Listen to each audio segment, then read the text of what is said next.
Hey everyone, Richard Metalfan here. As you can see, I'm not in my bedroom right now. I'm actually in my living room right now. But that's besides the point.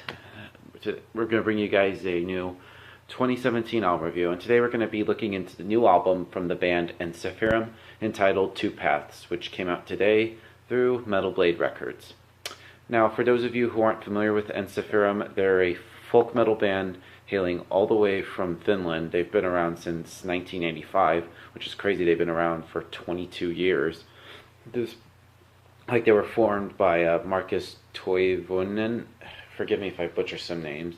So it was Marcus is so far the only original member left in the band. And their name Ensiferum means sword bearer in Latin. And around that time, Jari Manpa came in, who did clean and harsh vocals, and they put out some demos and stuff and played all locally in Finland. It wasn't until they got signed, and then they put out their first album in 2001, the self-titled album, and then in 2004 they put out Iron, which in my opinion is probably my favorite Ensiferum album, well, favorite in the Jari Manpa era. But it was around that time after that where Jari Manpa left the band due to personal stuff, and conflicts with his project at that time, Winter Sun, so he left. And for then they got the Petri Lindroos, who, for those of you who don't know, he used to play for the band Norther. And he was feeling good, and he played on the Dragonheads EP and so far from Victory Songs, which in my opinion I think is probably my favorite Ensiferum album. And of course they had a couple keyboard changes, for their first keyboard player, Miju Enho, if I'm saying that right, their first keyboard player, and then they got Emmy Silvonen, but then she left in last year, and then they got Netta Skog. She plays electric accordion and does some backing vocals, which kind of adds a unique flavor to Ensiferum.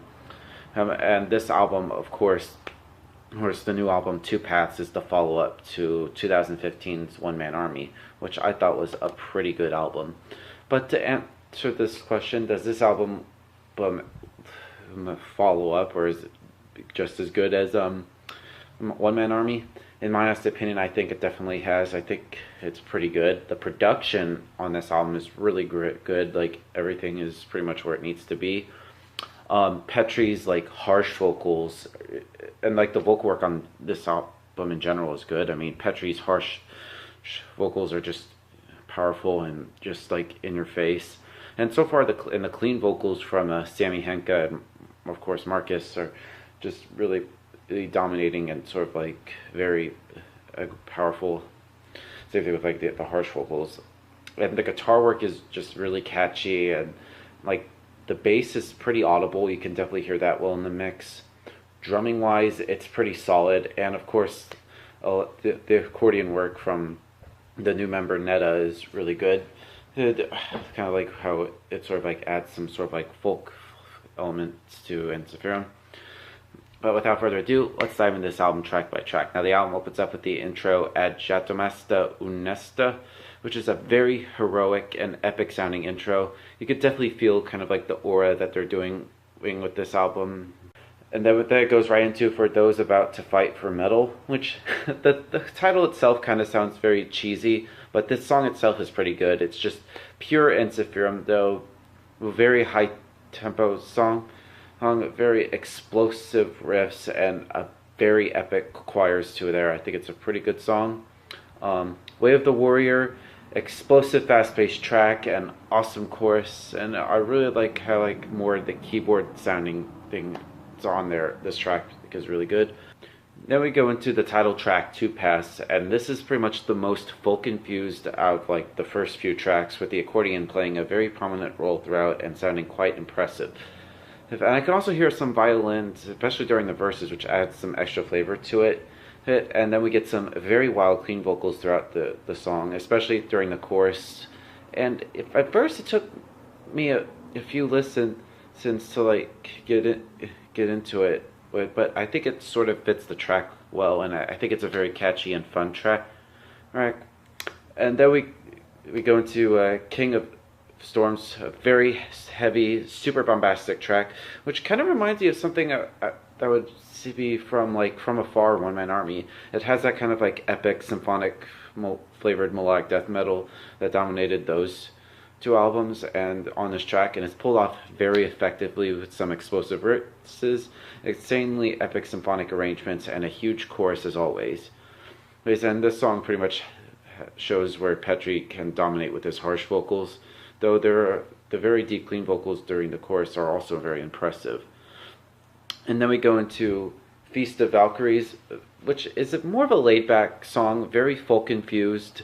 Right from the start, the accordion dominates on this track, and it's very nice. While it's still a fairly upbeat track, musically it isn't as fast or as heavy as most of the other tracks on this album. Instead, it's being more relaxed and very melodic.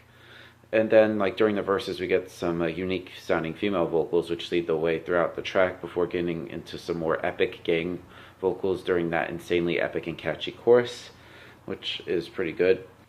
Don't You Stay kind of has more of a folk rock feel to it, being very upbeat but rather light and not as heavy compared to most of the songs on the album.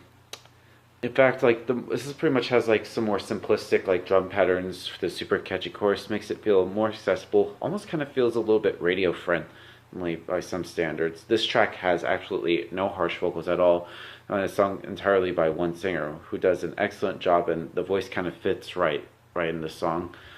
I mean, it's kind of a pretty good song, even it is by far the least kind of metal track on here. And then we go into I Shall Never Kneel, another standout which again has strong folk elements throughout, although it's a heavier track with varied tempos throughout. The main riff on there is very fast-paced, and there's some explosive moments throughout, but the verses and chorus are more mid-paced, and there's a beautiful slower section in the middle where the keyboards take over, and we get some nice female vocals from Netta. On hold, this is a very fun track, and it uses a full range of vocals, which is pretty good. Then we go into God Is Dead, which is actually my favorite use of the accordion on the entire album. At least the melody is absolutely beautiful and adds a ton of folk flavor to the music, while the track is very fast-paced and a simple, wild, good time with an insanely epic chorus to there. Hail to the Victor, which is kind of the slower track on the album, leading off with some nice guitar melody before settling down and turning into a more slow but epic melodic death metal track with strong symphonic elements. Has an amazing chorus with clean vocals that show up, but while the first half is good, the track gets much better around the halfway through, and the guitar tone suddenly changes, becoming more epic, and we got some huge symphonic elements, or sort of arrangements, I should say, in a section that reminds me of something from Unsung Heroes, especially the song Burning Leaves. We go into the last song, which is just an outro called Unetomen Aikien. Forgive me if I butchered that. It's just an outro similar to the intro. I feel like it kind of wraps it all up, going into full circle.